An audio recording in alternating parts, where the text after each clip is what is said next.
కూర్చుందా? మంచిది, చక్కని ఆరాధన కార్యక్రమాలు ఉన్నాం.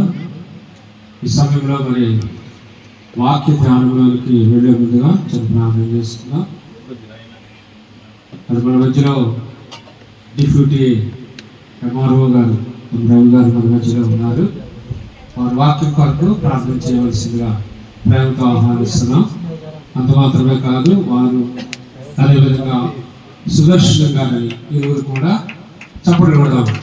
ఈ ఎబనేజర్ పాస్టర్స్ ఫెలోషిప్ ప్రేమించి ప్రతి నెల సేవకులకి మరి ట్రావెలింగ్ గ్రూప్లో సహాయం చేస్తున్నటువంటి వారు ప్రతి నెల కూడా మరి రవి గారి కొరకు, అదేవిధంగా ఫుక్కల సుదర్శన్ గారి కొరకు, వారి కొరకు కూడా మేము ప్రతి ఫెలోషిప్ మీటింగ్లో కూడా ప్రార్థన చేస్తా ఉన్నాం. ఈ సమయంలో మరి వాక్యం కొరకు ప్రార్థన చేయవలసిందిగా రవి గారిని ప్రేమతో ఆహ్వానిస్తున్నాం. తల ఉంచుకుందాం. ఘనమైన రాజ్యాన్ని పరిశుద్ధమైన ఉన్నతమైన పూజించబడినటువంటి నామములకే వందనములు స్తోత్రాలు చెల్లిస్తున్నాం తండ్రి.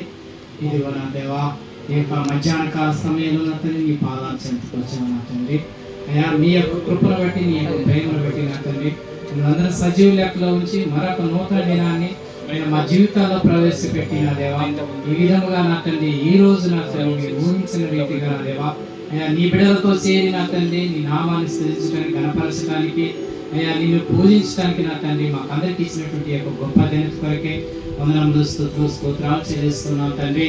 మరి ముఖ్యంగా నా దేవా ఈ యొక్క ఎబెనేజర్ నా దేవా అయ్యా ఉత్సవ మండల ఫెలోషిప్ కొరకే ప్రార్థిస్తున్నాం తండ్రి. నేను ఈ రోజు నా తండ్రి యొక్క పాస్టర్ ఫెలోషిప్ నా తండ్రి మీటింగ్కి నా దేవా వారు నన్ను ఆహ్వానించినటువంటి విధానంతో నీకు స్తోత్రాలు చెల్లిస్తున్నాను తండ్రి. మరి కొన్ని రీతిగా నా తండ్రి నాకు సమయాన్ని ఇచ్చినందుకు నీకే కృతజ్ఞతలు చెల్లిస్తున్నాను దేవా. అయ్యా ఇదిగో నా తండ్రి నాయన మరి ముఖ్యంగా నా తండ్రి నాయన వచ్చినటువంటి పాస్టర్లు నా తండ్రి విశ్వాసులు అందరినీ కూడా మీ చేతులకు అప్పగిస్తున్నాయి. కాపుదల దయచేయండి నా తండ్రి. మరి ముఖ్యంగా నా తండ్రి ఈ రోజు నా దేవా నూతనముగా నా తండ్రి నీలో జన్మించిన దేవా పరలోక రాజ్యంలో నాయన నీ యొక్క జీవ గ్రంథంలో నా తండ్రి నాయన ఈ యొక్క పాల్ రాజుని నా తండ్రి నాయన పేరు నాయన మీరు గుర్తించుకున్నందుకే నీకే వందనాలు స్తోత్రాలు చెల్లిస్తున్నాను తండ్రి. అనేక మంది నశించిపోతున్నటువంటి బిడ్డల కొరకు నా తండ్రి ఈ సేవకులు పడుచున్నటువంటి ప్రయాస నా తండ్రి నాయన వారి యొక్క నా తండ్రి ఆయాసం వారి మీరే జ్ఞాపకం చేస్తున్నారని నేను ప్రార్థిస్తున్నాను తండ్రి.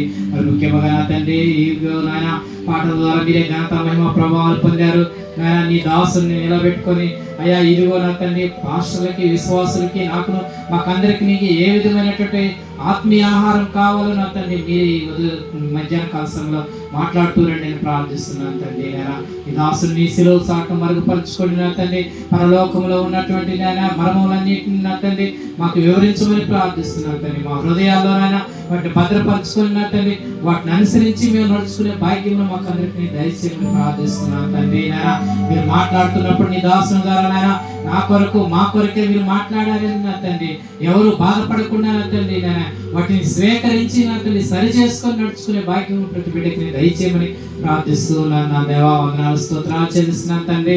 వచ్చిన వారందరిని బట్టి మీ ప్రార్థిస్తున్నాను. ఇంకా రావాల్సిన వారినైనా మీరే త్వరగా తోడుకొని నేను ప్రార్థిస్తున్నాను తండ్రి. ముందున్న కార్యక్రమాన్ని కూడా మీ చేతులకు అప్పగిస్తున్నాను తండ్రి. వాక్య పరిచయం చేయనటువంటి నీ దాసునికి మంచి జ్ఞానమును, మంచి శక్తిని, బలాన్ని దయచేసి అయ్యా నీ కృపలో నడిపిస్తున్నాండి అని వందనాలు స్తోత్రాలు చెల్లించుకుంటూ యేసుక్రీస్తు నామమున ప్రార్థించి అడిగి పెట్టుకుంటున్నాను మా తండ్రి. ప్రత్యేకంగా వందనాలు తెలియజేస్తున్నాము. ఈ సమయంలో మరి వాక్య పరిచర్య కొరకు ప్రతి నెల కూడా ఈ ఎబెనేజర్ పాస్టర్స్ ఫెలోషిప్లో ఉన్నటువంటి సేవకులే ప్రతి నెల కూడా ఒక్కొక్కరుగా మరి దైవవాక్య సందేశాన్ని అందిస్తూ ఉన్నారు. ఈ నెలలో మరి ఈ ఎబెనేజర్ పాస్టర్స్ ఫెలోషిప్ యొక్క సెక్రటరీ గారు మరి హెన్రీ అయ్య గారు మన మధ్యలో ఉన్నారు. వాగ్రంగాల్లో దేవుని యొక్క పరిచయం చేస్తున్నారు. ఇంకా అంత మాత్రమే కాదు, వారు గవర్నమెంట్ టీచర్ కూడా. అయినా సరే దేవుడు మరి ఎంతగానో సేవలో వారిని ఎక్కువగా వాడుకుంటున్నారు కనుక ఈ సమయంలో వాక్ సందేశం అందించవలసిందిగా వారికి సమయాన్ని అప్పగిస్తా ఉన్నా. చెప్పడం కూడా దేవుడు వాయిపడతాం. దేవునికి స్తోత్రం. యేసుక్రీస్తు నామములో అందరూ కూడా వందనాలు తెలియజేసుకుంటున్నాం. ఆహ్వానించిన విజయరామయ్య గారికి, వారి కుటుంబానికి, వారి సంఘానికి, ప్రత్యేకంగా ఎబెనేజర్ పాస్టర్ ఫెలోషిప్ ప్రెసిడెంట్ గారైన ఆశీర్వాదయ్య గారికి, కమిటీ సభ్యులందరూ కూడా మరొకసారి ప్రత్యేకమైన ధన్యవాదాలు తెలియజేసుకుంటున్నాం. చాలా సమయం ఇప్పటికే అయిపోయింది. ఒక అర్ధ గంటలో మనం ముగించుకోవడానికి ప్రయత్నం చేద్దాం. ఒక 30 నిమిషాలు 35 నిమిషాలు దేవుని వాక్యాన్ని విందాం. దేవుడు ప్రేరేపించిన సమయాన్ని దేవునికి ఇద్దాం. అంటే పరిశుద్ధ గ్రంథం నుంచి 135వ కీర్తన 4వ వచనం అందరం కలిసి చదువుకుందాం. పరిశుద్ధ గ్రంథం నుంచి 135వ కీర్తన 4వ వచనం అందరం కలిసి చదువుకుందాం. దయచేసి వాక్యం చెప్పేటప్పుడు ఎవరు అటు ఇటు తిరగకుండా సైలెంట్ గా ఒక అర్ధ గంట సైలెంట్ గా దేవునికి సమయాన్ని ఇద్దాం. ఏ ఆటంకాలు కూడా లేకుండా ప్రార్థనాపూర్వకంగా గడుపుదాం. 135వ కీర్తన 4వ వచనం. యెహోవా తన కొరకు యాకోబును ఏర్పరచుకొనెను, తనకు స్వకీయతనముగా ఇశ్రాయేలును ఏర్పరచుకొనెను. ప్రార్థన చేసుకుందాం. యెహోవా తన కొరకు యాకోబును ఏర్పరచుకొనెను, తనకు స్వకీయతనముగా ఇశ్రాయేలును ఏర్పరచుకొనెను. ప్రార్థన చేసుకుందాం. కళ్ళు మూసుకుందాం. ప్రేమగల తండ్రి, కృపగల దేవా, గొప్ప దేవా, సర్వత్ర నీ ఘనమైన పాదాలకు వేలాది వందములయ్యా. ఈ ఉదయకాల సమయం నుంచి ఇప్పటి వరకు మీ సన్నిధిలో గడపడానికి ప్రభా నీ బిడ్డ ప్రభా నాగరాజు బాప్తిసం తీసుకొని పాలరాజుగా మార్చబడి నీ కొరకు సాక్ష్యం ఇచ్చిండుగా ప్రభా చక్కటి తరుణాలు ఇచ్చారు. విజయరాయ్ గారిని వారి కుటుంబాన్ని బట్టి సంఘాన్ని బట్టి వచ్చిన సేవకులందరిని బట్టి కూడా తెలియజేసుకుంటున్నాం. ఇప్పటి వరకు పాటలు, సంగీతాలు, కీర్తనలతో స్తుతించడానికి, గణపరచడానికి మీరు ఇచ్చిన తరుణాన్ని బట్టి వందనాలు. వాక్యాన్ని ధ్యానిస్తూ ఉంటుండగా నిలబడిన దాసులు కూడా శిలువ చాటును మరుగుపరచుకోండి. కొలతలేని ఆత్మతో నింపుతారండి. నీ బోరగా ఉపయోగించుకుంటారండి. ఈ సమయాన్ని మాకు ప్రత్యేకంగా ఈ కుటుంబాలకి ప్రత్యేకంగా నూతనంగా బాప్తిసం తీసుకున్న బిడ్డకి వచ్చిన సేవకులందరికీ మేలుకరంగా, దీర్ఘకరంగా, ఆశీర్వకరంగా మారుస్తున్నామని ఈ సమయాన్ని నీకే అప్పచెప్పుకుంటున్నాను. తగ్గించుకుంటూ పరుచుకుంటూ యేసుక్రీస్తు పరిశుద్ధ నామమున ప్రార్థించి వేడుకొంచున్నాను తండ్రి. ఆమేన్. ఆమేన్. ప్రభు యేసుక్రీస్తు నామములో మరొకసారి అందరూ కూడా వందనాలు తెలియజేసుకుంటున్నాం. చదువుకున్న భాగాన్ని మళ్ళీ ఒకసారి ధ్యానం చేసుకుందాం. క్లుప్తంగా, చాలా తక్కువగా క్లుప్త ప్రసంగం ఏమైనా తలుస్తుంటున్నాం. సమయం లేదు. మరి దేవుడు సమయాన్ని మనకి అనుకూలపరచును గాక. 135వ కీర్తన 4వ వచనం చదవండి దగ్గరగా. యెహోవా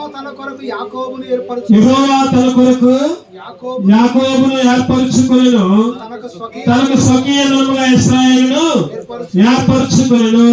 యెషయా గ్రంథం 44 1-2 వచనాలు కూడా చదువుదాం. 605 పేజీ నంబర్. అయినను నా సేవకుడు యాకోబు నేను ఏర్పరచుకున్న ఇశ్రాయేలు వినుము, నిన్ను సృష్టించే గర్భములను నిర్మించే నీకు సహాయము చేయవాడని యెహోవా ఇలాగు సెలవిచ్చుచున్నాడు. నా సేవకుడు యాకోబు నేను ఏర్పరచుకున్న యెషూను భయపడకు. ఈరోజు దేవుడు మన అందరినీ ఏర్పరచుకున్నాడు. సేవకులుగా, విశ్వాసులుగా, క్రైస్తవులుగా, నూతనంగా ఈరోజు పాలరాజును కూడా ఏర్పరచుకున్నాడు. దేవుడు అంటున్నాడు భయపడకు అంటున్నాడు. చెప్పండి, ఏమంటున్నాడు? భయపడకు. పాలరాజు భయపడకు. పాలరాజు మనందరూ పేర్లు పెట్టుకుందాం. సేవకుడా, విశ్వాసి, క్రైస్తవుడా భయపడకు, నేను నిన్ను ఏర్పరచుకున్నా. గర్భంలో నువ్వు రూపింపక మునిపే నేను నిన్ను ఏర్పరచుకున్నా. ఎవరికి వాగ్దానం? చెప్పండి, ఎవరికి వాగ్దానం? యాకోబు అంటున్నాడు దేవుడు. ఇశ్రాయేలు అంటున్నాడు. ఆదికాండం చూద్దాం ఒక మాట. ఆదికాండం 31:42 వచనం చదవండి. ఆదికాండం 31:42 వచనం, పేజీ నంబర్ 26. నా తండ్రి దేవుడు అబ్రహాము దేవుడు ఇస్సాకు భయపడిన దేవుడు నాకు తోడైన దేవుడు నిశ్చయముగా నీవు నన్ను ఒట్టి చేతులతోనే పంపివేసిందు. దేవుడు నా ప్రయాసమును, నా చేతుల కష్టమును చూచి పోయిన రాత్రులను గర్వించిన లాభాలతో చెప్పిన. ఎవరంటున్నారు ఈ మాటలు?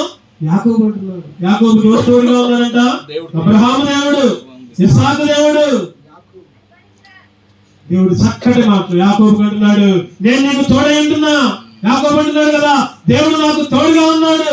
అక్కడ ఒక చక్కటి మాట ఉంది, దేవుడు నా ప్రయాసమును, నా చేతుల కష్టమును. దేవుడు నా ప్రయాస అంటే యాకోబు ప్రయాస దేవుడు చూశాడు. ఈరోజు నువ్వు నేను పడే ప్రయాస దేవుడు చూస్తూ ఉంటున్నాడు. ఈరోజు మనం ప్రయాసపడాలి. దేవుని బిడ్డలుగా, దేవుని సేవకులుగా, క్రైస్తవులుగా, విశ్వాసముగా ఈరోజు నువ్వు నేను ప్రయాసపడాలి. ఏ విషయంలో ప్రయాసపడాలి? యాకోబు ప్రయాసంతో కూడా దేవుడు చూసిన దేవుడు. ఈరోజు మన జీవితంలో కూడా మనం కూడా ప్రయాసపడాలి. ఏ విషయంలో ప్రయాసపడాలి చూద్దామండి. క్లుప్తంగా కొన్ని విషయాలు ధ్యానం చేద్దాం. దేవుని కొరకు ప్రయాసపడాలి. మనం దేవుని కొరకు ఈ లోకంలో ప్రత్యేకపరచబడిన నువ్వు నేను మనం ప్రత్యేకమైన జీవితంగా జీవించి దేవుని కొరకు ప్రయాసపడే వాళ్ళుగా ఉండాలి. చూద్దామండి. మొదటిగా అపొస్తలుల కార్యాలు 20:35 అపొస్తలుల కార్యాలు 20:35 చదివి సహాయం చేయండి. అపొస్తలుల కార్యాలు 20:35 మీరు ఇలాగున ప్రయాసపడి బలహీనులను సంరక్షించవలెనని బలహీనులను సంరక్షించవలెనని మీరు ఇలాగు ప్రయాసపడి బలహీనులను సంరక్షించాలి. ఈరోజు మనం ప్రయాసపడాలి. ఈరోజు నువ్వు నేను సేవకులుగా, క్రైస్తవులుగా, విశ్వాసులుగా ప్రయాసపడాలి. యాకోబు ప్రయాసంతో దేవుడు చూచాడు. ఈరోజు మనం కూడా ప్రయాసపడాలి. దేని కొరకు ప్రయాసపడాలంటే మొదటిగా బలహీనుల కొరకు ప్రయాసపడాలి. బలహీనులు అంటే చెప్పండి. బలహీనులు అంటే రెండు రకాలు ఉన్నారు. శారీరకంగా బలహీనులు ఉన్నారు, చెప్పండిగా. ఆత్మీయంగా కూడా బలహీనంగా ఉంటున్నారు. శారీరకంగా బలహీనుల కొరకు ప్రయాసపడాలి, ఆత్మీయంగా బలహీనుల కొరకు ప్రయాసపడాలి. అందుకనే కొన్నిసార్లు రొట్టె ఇచ్చేటప్పుడు, నెలకు ఆదివారాలకు రొట్టె ఇచ్చేటప్పుడు 1 కొరింథీ 11:30 ఒక చక్కటి మాట ఉంటుంది. చదవండి. 1 కొరింథీ మనం ఆదివారం రొట్టె ఇచ్చినప్పుడు ఈ మాట చదువుకుంటాం. 11 ఇందువలనే మీరు అనేకులు బలహీనులు రోగులై ఉన్నారు. ఎందువలన దేవునికి సరిగా జీవించకపోవడం వల్ల, దేవుని ఆత్మలో నివసించకపోవడం వల్ల, పేరుకు రక్షింపబడి బాప్తిస్మం తీసుకొని లేకపోతే రకరకాల లోక ఆశల్లో పడి చాలా మంది ఎట్లా ఉంటున్నారంటే బలహీనంగా ఉంటున్నారు. అటువంటి బలహీనుల కొరకు మనందరూ కూడా ప్రయాసపడే వాళ్ళగా ఉండాలి. బలహీనుల కొరకు నువ్వు నేను ప్రయాసపడాలి. ఒక పాట, ఒక చక్కటి పాట. ఏంటా పాట? బలహీన సమయములో నీ బలము ప్రసాదించుము, బలహీన సమయములో నీ బలము ప్రసాదించుము, జీవనదిని నా హృదయములో ప్రవహింపచేయుమయా, జీవనదిని నా హృదయములో ప్రవహింపచేయుమయా. దేని కొరకు ప్రయాసపడాలంటే చెప్పడం బలహీనుల కొరకు. ఈరోజు సేవకులుగా ఎవరైతే విశ్వాసంలో వెనకబడి ఉన్నారో, ఈరోజు విశ్వాసముగా ఎవరైతే ప్రార్థనకు సరిగా రావట్లేదు, ఎవరైతే దేవుని మందిరంలో గడపట్లేదో, ఎవరైతే ఆత్మీయంగా దిగజారిపోతున్నారో వారందరి కొరకు నువ్వు నేను మనందరూ కూడా ప్రయాసపడి వారిని సరైన మార్గంలోకి నడిపించాలి. ప్రయాసపడాలి. దేవుడు మన ప్రయాసంతా కూడా చూస్తాడు. యాకోబుతో అంటున్నాడు, నా ప్రయాసంతా దేవుడు చూచాడని యాకోబు అంటున్నాడు. ఈరోజు నువ్వు నేను కూడా ప్రయాసపడాలి. మొదటిగా చెప్పండి, బలహీనుల కొరకు ప్రయాసపడాలి. 2వ చూద్దామండి. పరిశుద్ధ గ్రంథం నుంచి ఫిలిప్పీయులకు రాసిన పత్రిక 4:3 నేను క్లుప్తంగా చెప్పడానికి ప్రయత్నం చేస్తా. ఫిలిప్పీయులకు రాసిన పత్రిక 4:3 చదవండి. అవును, నిజమైన సహకారి ఆ స్త్రీలు క్లెమెంతుతోను నా ఇతర సహకారులతోను స్వార్థ పనిలో నాతో కూడా ప్రయాసపడినారు కనుక. చాలు స్వార్థ పనిలో నాతో కూడా ఏం చేశారు? ప్రయాసపడ్డారు. ఎంత చక్కటి మాట. సాక్ష్యం చెబుతున్నారు పౌలు గారు. అయ్యో పలానా విశ్వాసి లేదా పలానా సేవకుడు దేని కొరకు ప్రయాసపడుతున్నారు? స్వార్థ పనిలో ప్రయాసపడే వారిగా మనందరం ఉండాలి. విశ్వాసులైన, సేవకులైన ప్రతి ఒక్కరు కూడా, రక్షణ పొందిన ప్రతి ఒక్క బిడ్డ కూడా స్వార్థ పనిలో. 1 కొరింథీయులకు రాసిన పత్రిక చదవండి. 1 కొరింథీయులకు రాసిన పత్రిక 1:17 1 కొరింథీయులకు రాసిన పత్రిక 1:17 బాప్తిస్మం ఇచ్చినకు క్రీస్తు నన్ను పంపలేదు కానీ క్రీస్తు యొక్క శిలువ వ్యర్థము కాకున్నట్లు వాక్చాతుర్యము లేకుండా స్వార్థ ప్రకటించుటకే ఆయన నన్ను పంపెను. ఇంక దేనికో కాదు. దేవుడు మనల్ని పంపించిన దానికి చెప్పాలి. దేవుడు మనం పంపించడానికి, సువార్త ప్రకటించడానికి, సువార్త చెప్పడం. ఏంటిది సువార్త? చెప్పండి, ఏంటిది సువార్త? యేసుక్రీస్తు అందరికీ ప్రభు. యేసుక్రీస్తు నమ్ముకుంటే పరలోక రాజ్యం చేరతాం. అది సువార్త. అంతేగాని యేసుక్రీస్తు నమ్ముకుంటే నీకు అన్ని కలిసి వస్తాయి, యేసుక్రీస్తు నమ్ముకుంటే మీరు బాగుపడతారు, నీకు స్వస్థత కలిగింది, మీకు ఉద్యోగాలు వస్తాయి, మంచిదే, ఇవన్నీ వస్తాయి, మంచిదే. ఈ రాకపోయినా కూడా అసలైన సువార్త ఏంటంటే ఏదో ఒక రోజు ఈ లోకం నుంచి వెళ్ళిపోతాం, చనిపోయిన తర్వాత పరలోక రాజ్యం చేరతాం యేసుక్రీస్తు నమ్ముకుంటే. అది అసలైన సువార్త. ఇవో యేసుక్రీస్తు నమ్ముకోకపోతే నీకు నరకమే. యేసుక్రీస్తు రక్షణ పొందకపోతే, బాప్తిసం తీసుకోకపోతే నువ్వు అగ్నిగుండంలో పడిపోతావు. అదే సువార్త. ఈరోజు రకరకాల సువార్తలు వస్తూ ఉంటున్నాయి. ఈరోజు సువార్త విషయంలో ప్రయాసపడే వాళ్ళగా ఉండాలి. రోమీయులకు రాసిన పత్రిక 1:16 చదవండి. రోమీయులకు రాసిన పత్రిక 1:16 సువార్తను గురించి నేను సిగ్గుపడిన వాడు కాను, ఏలైనగా చాలు మనకు అవసరమైన చాలు. సువార్తను గురించి నేను సిగ్గుపడేవాడను కాను. ఈరోజు సిగ్గుపడకూడదు సువార్త గురించి. ఒక చిన్న ఉదాహరణ చెప్తా. ఒక పాస్టర్ గారు కొడుకు కరపత్రాలు బయట పట్టుకొని బయలుదేరారు. సువార్త ప్రకటించాలి, ఇంటింటికి తిరిగి కరపత్రాలు పంచిపెట్టాలి, 20 ఆత్మను రక్షించాలి. బాగా వర్షం వస్తుంది మధ్యలో. కొడుకు అన్నాడు, నాన్న నేను రాలేను నాన్న, ఇక చాలే, వర్షం వస్తుందిగా, ఇంకెందుకులే, ఇంటికి పోదాం పదా. వచ్చారు, కొడుకు బలవంతంతో ఇంటికి వచ్చారు. పాస్టర్ గారికి నిద్ర పట్టట్లా, కూర్చోలేకపోతున్నాడు, నిలబడలేకపోతున్నాడు. అయ్యో ఇంకా కరపత్రాలు మిగిలినాయే, ఎక్కడో ఒక దగ్గర స్వార్థ ప్రకటించాలి. కొడుకు అన్నాడు, అరే నువ్వు ఇంట్లో ఉండు, నేను బయటికి పోయేస్తాను. బాగా వర్షంలో గాలి దుమ్ము, బాగా వర్షం, బయటికి వెళ్ళాడు కరపత్రాలు పంచుతామని. అంతలోకే ఒక ఇంట్లో నుంచి సౌండ్ పడుతుంది. ఏం సౌండ్ తెలియట్లా.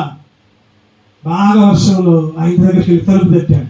లోపల ఏదో సౌండ్ పడుతుంది అనుకున్నాడు కదా, ఈ ఒక్కరికి కరపత్రం ఇచ్చిపోదామని అనుకున్నాడు. తట్టాడు తలుపు తట్టాడు, అంతకది ఎట్లా. చివరికి లోపల నుంచి ఒక యవనస్తురాలు తలుపు తీసి బయటకు వచ్చింది. ఏంటయ్య గారు ఇప్పుడు వచ్చారు? అమ్మా యేసుక్రీస్తు నమ్ముకోమ్మా, నీకున్న బాధలన్నీ పోతాయి, నీకున్న సమస్యలన్నీ పోతాయి. కరపత్రం ఇచ్చాడు, వెళ్ళాడు. తర్వాత ఆదివారం ఎప్పుడు రాని ఆ సహోదరి మందిరానికి వచ్చింది, చర్చికి వచ్చి సాక్ష్యం చెబుతుంది. ఏమనంటే ఆ రోజు వర్షం వస్తుంది, చెప్పలేనంత వర్షం, భయంకరమైన తుఫాను. అటువంటి సమయంలో నేను ఒక వ్యక్తిని ప్రేమించాను, మోసం చేశాడు, నేను గర్భవతిగా ఉన్నాను, ఇక ఆ వ్యక్తి నన్ను మోసం చేసి వెళ్ళిపోయిన సమయంలో ఇక చచ్చిపోదాం అనుకున్నాను. ఆ రోజు ఊరేసుకోవడానికి ఫ్యాన్కి నా చీరలు బిగించాను. అటువంటి సమయంలో పాస్టర్ గారు వచ్చి కరపత్రం ఇచ్చారు, యేసుక్రీస్తు నమ్ముకోమ్మా అన్నారు, నీ సమస్యలన్నీ తీరుతాయని చెప్పారు. ఆ వర్షంలో ఆ ఉరి వేసుకునే సమయంలో తలుపు తగ్గేసరికి ఈ ఒక్కసారి ఎవరో అని చూసి బయటికి పోయి చూసి పలకరించి చచ్చిపోదాం అనుకున్నా. వెళ్తే పాస్టర్ గారు కరపత్రం ఇచ్చారు. ఆ కరపత్రం చదివితే యేసుక్రీస్తు నా కొరకే ప్రాణం పెట్టాడు, యేసుక్రీస్తు నా కొరకు చనిపోయాడు, నేను చనిపోతే పరలోకం చేరాలంటే యేసుక్రీస్తుని అంగీకరించుకోవాలని కరపత్రంలో చదివా. వెంటనే ఊరి వేసుకొని చచ్చిపోయే ఆలోచన సమాధైపోయింది. ఇక నేను ఎందుకు ఊరేసుకోవాలి? దేవుని కొరకు జీవిస్తే చాలు, దేవుని కొరకు బ్రతుకుతానే ఒక నిశ్చయం ఉంది. చనిపోయే దానివల్ల చెప్పండి ఊరేసుకోవటం ఆగిపోయింది. చర్చికి వచ్చింది, సాక్ష్యం చెప్పింది. దేనికి సువార్త అయ్యగారు కరపత్రం ఇయ్యబట్టి. నిజంగా ఆ వర్షంలో ఇంకెందుకులే నాకెందుకులే అని లోపలుంటే ఆ వ్యక్తి చనిపోయాడే. ఈరోజు నువ్వు నేను కూడా సువార్త గురించి సిగ్గుపడవద్దు, సువార్త ప్రకటించడంలో వెనకడవద్దు. ఎక్కడైనా ఏదో ఒక సందర్భంలో దేవుని గురించి పరిచయం చేసే వాళ్ళగా ఉండాలి, దేవుని గురించి ప్రకటించే వాళ్ళగా ఉండాలి. స్వార్థ ప్రకటించడంలో చెప్పండి ఏం పడకూడదు, సిగ్గుపడకూడదు. యేసుక్రీస్తు నా రక్షకుడు, యేసుక్రీస్తు నా కొరకు ప్రాణం పెట్టాడు. అమ్మా నేను నమ్ముకున్నా, నువ్వు కూడా నమ్ముకో, నువ్వు కూడా పరలోక రాజ్యానికి చేరుతావు. అది స్వార్థ. దేని కొరకు ప్రయాసపడాలి? స్వార్థ కొరకు ప్రయాసపడాలి. చూడండి మూడవదిగా కొలస్సీయులకు రాసిన పత్రిక 1:28. మూడవదిగా కొలస్సీయులకు రాసిన పత్రిక 1:28. 183 పేజీ నంబర్. ప్రతి మనిషిని క్రీస్తునందు సంపూర్ణునిగా చేసి ఆయన ఎదుట నిలబెట్టుకుని సమస్త విధములైన జ్ఞానముతో మేము ప్రతి మనిషికి బుద్ధి చెప్పుచు ప్రతి మనిషికి బోధించు ఆయన ప్రకటిస్తున్నాము. అందునిమిత్తము నాలో బలముగా కార్యసిద్ధి కలుగజేయ ఆయన క్రియాశక్తిని పట్టి నేను పోరాడుచు సంపూర్ణులుగా సంపూర్ణత అంటే కొంతమంది ఆదివారం ప్రాథమిక అమ్మ చాలే అంటారు, కొంతమంది బాప్తిసం తీసుకోమని అంటారు. అది కాదు సంపూర్ణత. ఆదివారం ప్రార్థనకు వస్తే సరిపోదు, బాప్తిసం తీసుకుంటే సరిపోదు. నీ హృదయం మారాలి, చనిపోయేదాకా దేవుని కొరకు నిలబడాలి. అది సంపూర్ణత. ఏదో పండుగలప్పుడు, లేదా ఏదో ఫంక్షన్లప్పుడు, పుట్టినరోజులప్పుడు, పెళ్లిళ్ళప్పుడు, లేదా ఇంకేదో సందర్భాలకి మందిరానికి రావడం కాదు. లేదా బాప్తిసం తీసుకుంటే సరిపోదు. బాప్తిసం తీసుకున్న తర్వాత అసలైన జీవితం ప్రారంభమవుతుంది. బాప్తిసం తీసుకున్న తర్వాత కష్టాలు వచ్చినా, బాధ వచ్చినా, ఇరుకు వచ్చినా, ఇబ్బందులు వచ్చినా దేవుని కొరకు నిలబడాలి. బ్రతికితే 70, బలం ఉంటే 80, లేదా ఇంకా అధిక బలం ఉంటే 90. తర్వాత చెప్పండి, తర్వాత మట్టిలోకే తర్వాత మరి అసలు జీవితం తర్వాతే మొదలవుతుంది. యుగ యుగాలు యేసుక్రీస్తులో నివసించాలంటే సంపూర్ణుడిగా ఉండాలి. సగం విశ్వాసం వద్దు, సగం నమ్మకం వద్దు. ఏదో ఆదివారం ప్రార్థనకు పోతున్నా కానీ మిగిలిన రోజు ఇష్టం వచ్చినట్టు చేయొద్దు. ఏదో బాప్తిసం తీసుకుంటే సరిపోదు, బాప్తిసం తీసుకుని మళ్ళీ లోకంలో కలిసిపోతే సరిపోదు. సంపూర్ణత కొరకు ప్రయాసపడాలి. సేవకులైనా విశ్వాసులైనా ఆదివారం వచ్చినా, బుధవారం వచ్చినా, శనివారం వచ్చినా, కుడికలకు వచ్చినా ప్రతిరోజు దేవునికి మొరపెట్టుకోవాలి, ప్రార్థన చేసుకోవాలి. సంపూర్ణ లేకపోతే ఎట్లా ఉంటుందంటే, ఒక ఆయన సేవకి తర్పీ చేసుకుని పోయినాడు, తీర్మానం తీసుకుని సేవగా ఇంకా 3 సంవత్సరాల సేవలో 1 సంవత్సరం నేర్చుకొని మొత్తం వచ్చు, నాకు మొత్తం వచ్చు అనుకొని వచ్చాడంట. మానేసి వస్తే అనుకోకుండా ఒక గ్రామంలో సువార్త చేయడానికి వెళ్ళారంట. వాళ్ళతో పాటు ఈ సేవకుడు కూడా వెళ్ళి అక్కడున్న దైవజనుడు ఈ కొత్త కుర్రాడికి వాక్యం చెప్పాయని మైక్ ఇస్తే చెబుతున్నాడంట. ఏమని? యోహాను 3:16 అని కేకలేస్తున్నాడు. ఎవరికి ఆకలేస్తారు చెప్పండి? నీకు వాక్యం రాట్లా, నేర్చుకోవాలా. యోహాను 3:16 అంటుందంట. అరే తర్వాత చెప్పట్లా, మాట్లాడితే అదే వస్తుంది. యోహాను 3:16. అందులో ఒక ఆయన కర్ర పట్టుకొని వచ్చి ఎడపడ కొడుతున్నాడంట. ఆ బైక్ పట్టుకొని వాక్యం చెబుతుంటే కొడుతున్నాడు. అందరూ అంటే ఏంటయ్యా పిచ్చయింది, వాక్యం చెబుతుంటే గుర్తురాట్లా, యోహాను 3:16 ఎందుకు కొడుతున్నావు అంటే ఆయన చెబుతుందంట, అయ్యా నా పేరు యోహాను, నాకేమో 3 భార్యలు 6 మంది పిల్లగాళ్ళు, 3 భార్యలు 16 మంది పిల్లగాళ్ళు. ఏంటి అందరికీ మైక్ లో చెబుతుండేది నా గురించి, అందరికీ చెబుతుండే ఊర్లో. ఆయన కోపం వచ్చింది. ఆయనతో ఏంటది ఏం చెప్పేదేమో ఇంకోటి, ఆయనకేమో ఇంకోటి అర్థమైంది. ఏం చెప్పేదేమో యోహాను 3:16 ఏముంది చెప్పండి, ఏముంది? నేను లోకమును ఎంతో అది చెప్పబోయి వాక్యం రాట్లా, రెఫరెన్స్ గుర్తుంది. ఈ రెఫరెన్స్ పెట్టుకొని ఆ యోహాను వచ్చిండు, కథ తీసుకొని వచ్చి పడతాం. ఈరోజు సంపూర్ణత లేకపోతే ఇలాగే ఉంటుంది. క్రీస్తులో సంపూర్ణత కలిగి ఉండాలి. సంపూర్ణులుగా ఉండటానికి మనం ప్రయాసపడాలి. మన పక్కన వాళ్ళని, తోటి వారిని గద్దియాలి, హెచ్చరించాలి, బుద్ధి చెప్పాలి. సంపూర్ణతలో నడవని దేవుని కొరకు సిద్ధపరచాలి. అయ్యో నేను చెప్తే నన్ను గురించి కోపడతారే, అయ్యో నేను చెప్తే నా మందిరానికి రాలే, నా చర్చికి రాలే అని అనుకోకూడదు. గదించాలి, బుద్ధి చెప్పాలి, సహాయం చేయాలి. అంతేగాని మొహమాటాలకు, లేకపోతే మనుషుల నొప్పులకు, లేకపోతే ఇంకెవరి నొప్పులకు మనుషులను సంతోష పెట్టడానికి కాదు మనం సువార్త చేసేది. మనుషుల్ని తృప్తిపరచడానికి కాదు సేవ చేసేది, రక్షణ పొందేది. ఎవరిని సంతోష పెట్టాలి చెప్పండి? ఎవరికి సంతోష పెట్టాలి? దేవుణ్ణి సంతోష. సంపూర్ణత కొరకు ప్రయాసపడాలి. చూడండి, 4వదిగా 1 తిమోతి 5:17. 1 తిమోతికి రాసిన పత్రిక 5:17. విశేషముగా వాక్యమందును ఉపదేశమును ప్రయాసపడు వారిని రెట్టింపు సన్మానములకు పాత్రులుగా ఉంచును. దేని కొరకంట? వాక్యము కొరకు, ఉపదేశం కొరకు ప్రయాసపడాలి. చెప్పండి, దేని కొరకు ప్రయాసపడాలి? మొదటిగా బలహీనుల కొరకు ప్రయాసపడాలి. రెండవదిగా సువార్త కొరకు ప్రయాసపడాలి. మూడవదిగా సంపూర్ణులుగా ఉంటారు. గంటలా సరిగ్గా ఎవరు చెప్పట్లేదు, రిపీట్ చేసి. మూడవదిగా సంపూర్ణులుగా ఉండడానికి ప్రయాసపడాలి. నాలుగవదిగా దేని కొరకు? వాక్యమందు, ఉపదేశమందు, వాక్యము కొరకు ప్రయాసపడాలి. వాక్యము ఆది యందు వాక్యమును, వాక్యము దేవుడైన. ఈరోజు నేను ఎవరు విమర్శించలేదు, కానీ ఈరోజు రకరకాల బొమ్మలు పెట్టుకొని పూజ చేస్తా ఉంటున్నాం. క్రైస్తవులే, వేరే వాళ్ళు కాదు, క్రైస్తవులే. రకరకాల బొమ్మలకు ముఖం ఉన్నాం, ఊదిబత్తీలు పెడుతూ ఉంటున్నాం, పూజలు చేస్తూ ఉంటున్నాం. అదేం చెప్పలా. దేవుడు బైబిల్లో ఉంటుంది, విగ్రహారాధన చేయొద్దు. ఎవరు మనకి దేవుడు అంటే వాక్యమే దేవుడు, వాక్యమే దేవుడు. వాక్యాన్ని మనం గౌరవించాలి, వాక్యానికి లోబడాలి, వాక్యము కొరకు ప్రయాసపడాలి. ఈరోజు ఎన్నో ప్రయాసాలు, లోకంలో ఎన్నో ప్రయాసాలు కనపడుతున్నాయి. వాక్యం కొరకు ప్రయాసపడాలా. వాక్యం కొరకు ఒక ఆయన ఉన్నాడంట, ఓ దేవుడా, తండ్రి, నాయన, అయ్యా, అందరికీ అన్ని కొండలు ఉన్నాయి, ఒక్కొక్కరు ఒక్కొక్క కొండ మీద కలిసారు, నువ్వు కూడా ఏదో ఒక కొండ మీదకి చదవరాదు, అక్కడికి వచ్చావు, పూజలు చేసుకుంటా ఉన్నాడంట. ఒక ఆయన ప్రార్థన చేస్తున్నా, నువ్వు కూడా వచ్చి ఒక కొండ మీద ఉండయా అని. మన దేవుడు కొండల మీద ఉండేవాడు దేవుడు కాదు. చెప్పండి, మన దేవుడు ఎక్కడ ఉండేవాడు? ఎక్కడ ఇద్దరు ముగ్గురు ఉంటే అక్కడ మన దేవుడు ఉండేవాడు. నువ్వు నిజంగా మోకరించి లోపల రహస్యంగా ప్రార్థన చేస్తే నీ దగ్గర దేవుడు ఉంటాడు. ఆ కొండ మీద అక్కడికో ఎక్కడికి పక్కర్లా. నీ హృదయాన్ని సరి చేసుకొని దేవుడి కొరకు మొదలుపెట్టు, నీ హృదయంలో ఉంటాడు. దేవుడు అంటున్నాడు, అయ్యా, నేను అక్కడ ఉండేవాడిని కాదు, ఎక్కడ ఇద్దరు ముగ్గురు ఉంటే అక్కడ నేనుంటా అంటున్నాడు.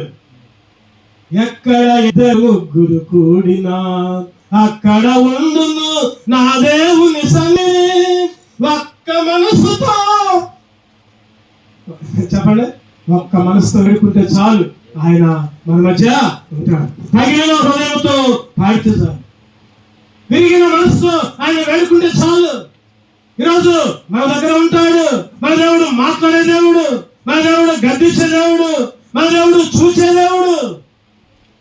ఆయన కొరకు, వాక్యము కొరకు, ఉపదేశము కొరకు, వాక్య భాగం కొరకు మనం ప్రయాసపడే వాళ్ళగా ఉండాలి. మన దేవుడు మాట్లాడే దేవుడు. చెప్పండి, మన దేవుడు మాట్లాడే రాయి కాదు, రప్పగా. మాట్లాడే దేవుడవు నీవు, మాట్లాడని రాయివి రప్పవి కావు, మాట్లాడే దేవుడవు నీవు.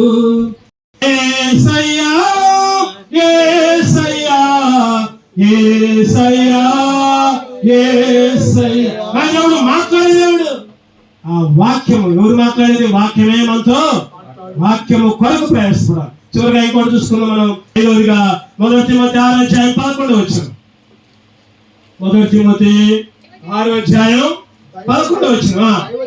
దైవజనుడా, నీవైతే వీటిని విసర్జించి నీతిని, భక్తిని, విశ్వాసమును, ప్రేమను, ఓర్పును, సాత్వికమును సంపాదించుకోవడకు ప్రయాసపడు. చెప్పండి, దైవజనుడా, సావకుడా, ఓ విశ్వాసి, రక్షణ పొందిన వ్యక్తి, నేను ఇక్కడ నీతిని అంట. నీతి అంటే నోవాహు గుర్తు రావాలి మనకి. నీతి అంటే ఎవరు గుర్తు రావాలి? నోవాహు లాగా. రెండోది ఏముంది? భక్తి. భక్తి అంటే ఎవరు గుర్తు రావాలి? దానియేలు గారు రావాలి గుర్తుకి. భక్తి అంటే దానియేలు గారు. ఇంకా విశ్వాసం. విశ్వాసం అంటే అబ్రహాము గారు గుర్తు రావాలి. ఇంకా ఏమన్నా?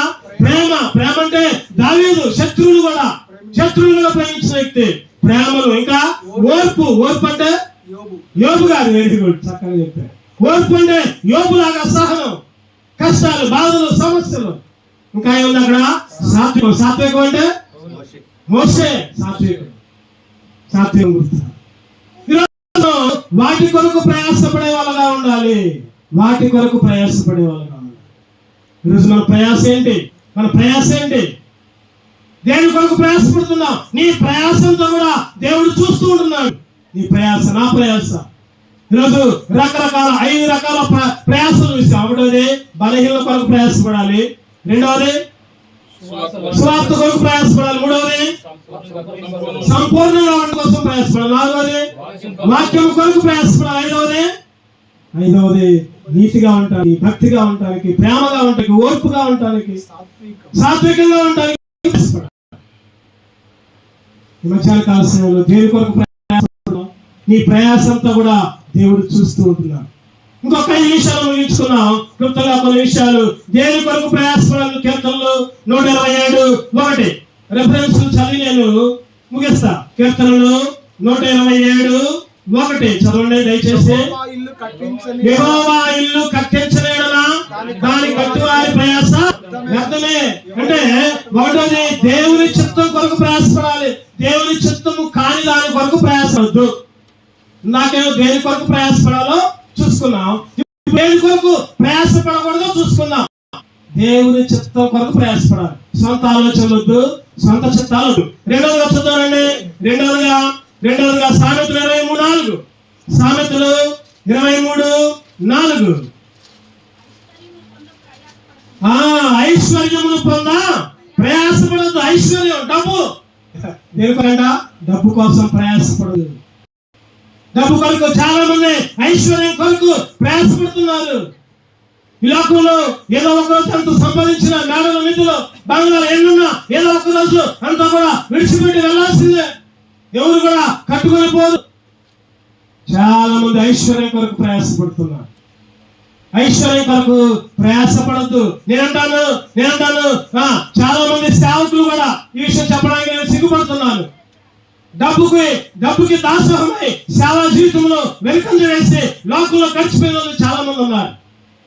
సేవా జీవితంలో డబ్బు కొరకు ప్రయాసపడితే నాశనానికి నడిపించింది. విశ్వాస జీవితంలో డబ్బు కొరకు కాదు. ఈరోజు నువ్వైనా, నేనైనా, సేవకులైనా, విశ్వాసులైనా ఎవరైనా సరే ఐశ్వర్యం కొరకొద్దు. దేవునికి మనం ఇచ్చే వాళ్ళంగా ఉండాలి. దేవునికి మనం ఇచ్చే వాళ్ళంగా. మన దగ్గర ఉన్న డబ్బే చాలా మంది ఇటువంటి డబ్బే అనుకుంటున్నారు. డబ్బు కాదు.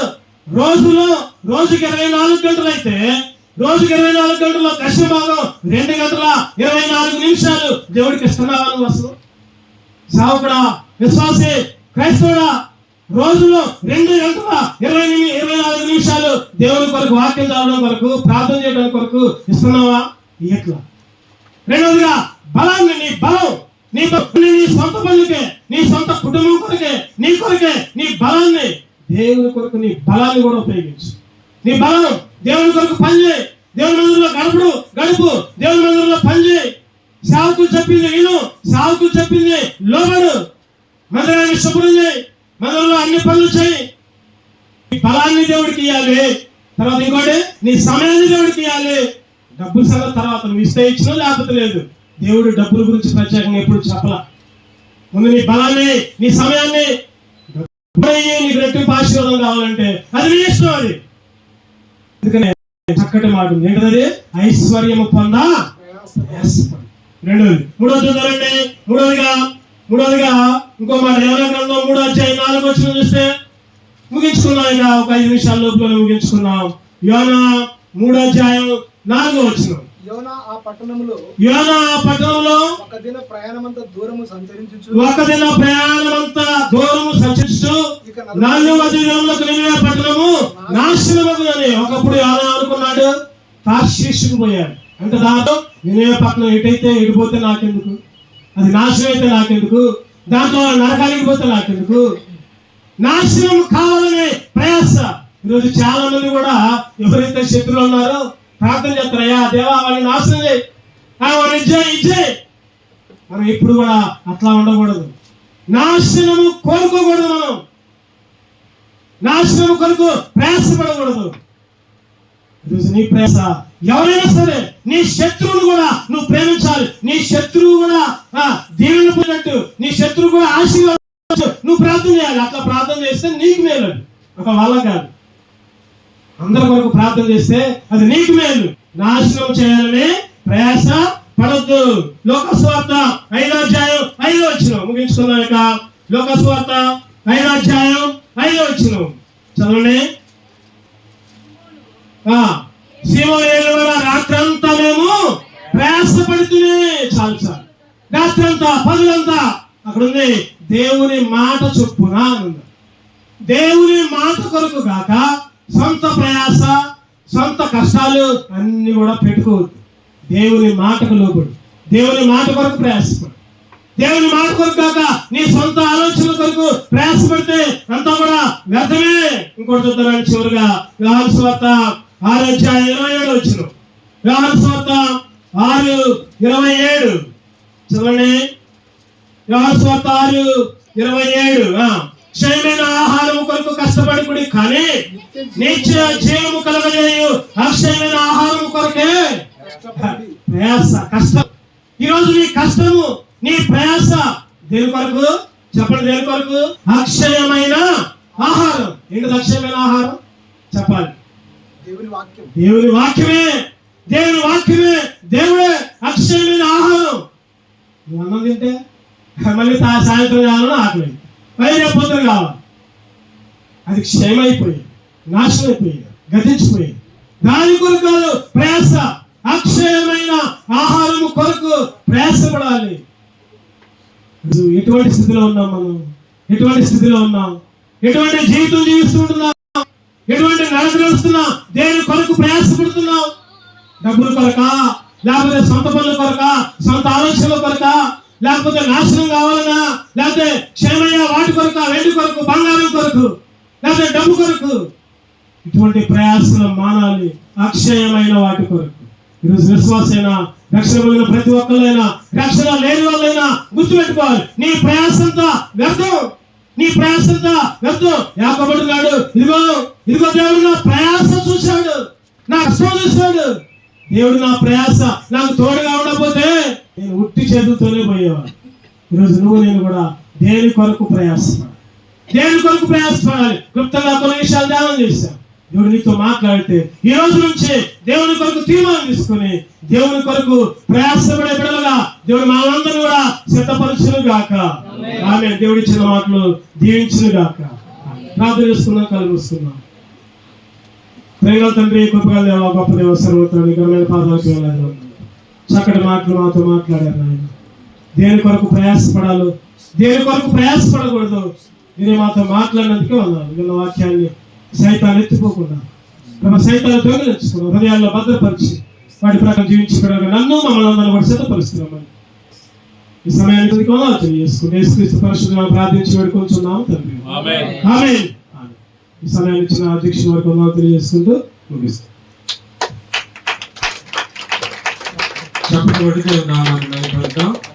మాటలు మనం విన్నాం.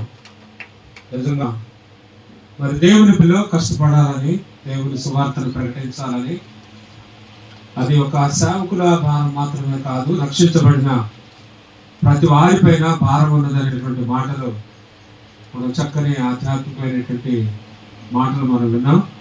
నిజంగా మనం కనుక ప్రయాసపడే మనందరం కూడా అనుకుండా రాత్రి అనుకుండా ఆయన ప్రభు వెంట తెలియనటువంటి ప్రభు యొక్క మార్గం నడిచిన శిష్యులు వారు కూడా ఆ విధంగా నడిచి మరి వారి జీవితమే దేవునికి అర్పణగా హతసాక్షులుగా మార్చబడ్డట్టుగా మనం చూస్తా ఉన్నాం.